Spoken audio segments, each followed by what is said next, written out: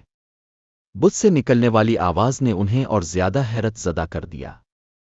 اس کے علاوہ ایک واقعہ یہ پیش آیا کہ ایران کے شہنشاہ کسر نوشیروان کا محل ہلنے لگا اور اس میں شگاف پڑ گئے۔ نوشیروان کا یہ محل نہایت مضبوط تھا، بڑے بڑے پتھروں اور چونے سے تعمیر کیا گیا تھا۔ اس واقعے سے پوری سلطنت میں دہشت پھیل گئی، شگاف پڑنے سے خوفناک آواز بھی نکلی تھی، محل کے 14 کنگرے ٹوٹ کر نیچے آ گئے تھے۔ آپ کی پیدائش پر ایک واقعہ یہ پیش آیا کہ فارس کے تمام آتش کدو ہے کہ وہ آگ بجھ گئی جس کی وہ لوگ پوجا کرتے تھے اور اس کو بجھنے نہیں دیتے تھے، لیکن اس رات میں ایک ہی وقت میں تمام کے تمام آتش کدو ہے کی آگ انا افانا بجھ گئی۔ آگ کے پوجنے والوں میں رونا پیٹنا مچ گیا۔ کسر کو یہ تمام اطلاعات ملیں تو اس نے ایک کاہن کو بلایا، اس نے اپنے محل میں شگاف پڑنے اور آتش کدو ہے کی آگ بجھنے کے واقعات اسے سنا کر پوچھا، آخر ایسا کیوں ہو رہا ہے؟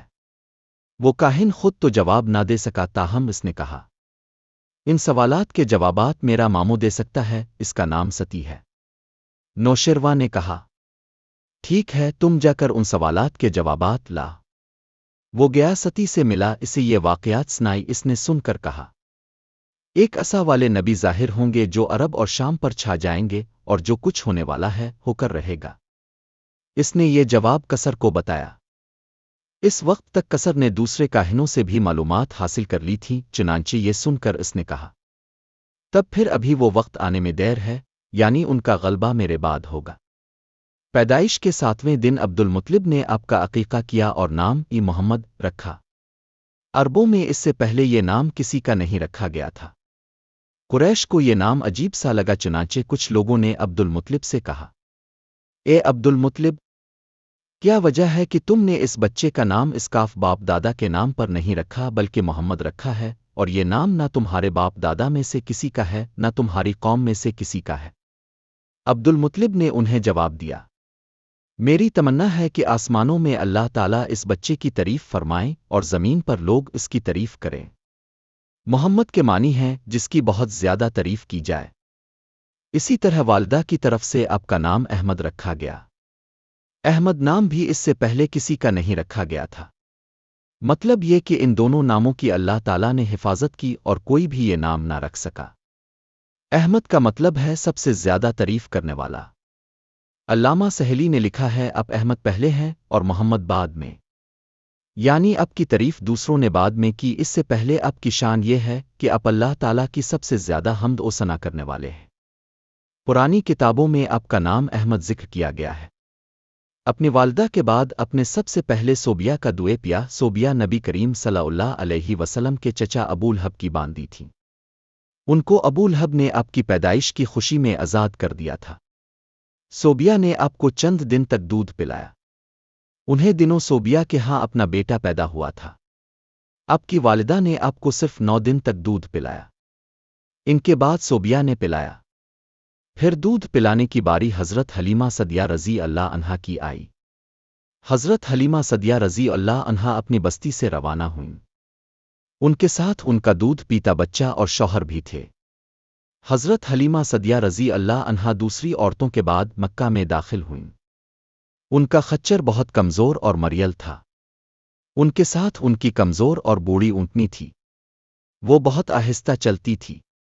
ان کی وجہ سے حلیمہ رضی اللہ عنہا قافلے سے بہت پیچھے رہ جاتی تھیں۔ اس وقت بھی ایسا ہی ہوا۔ وہ سب سے آخر میں مکہ میں داخل ہوئیں۔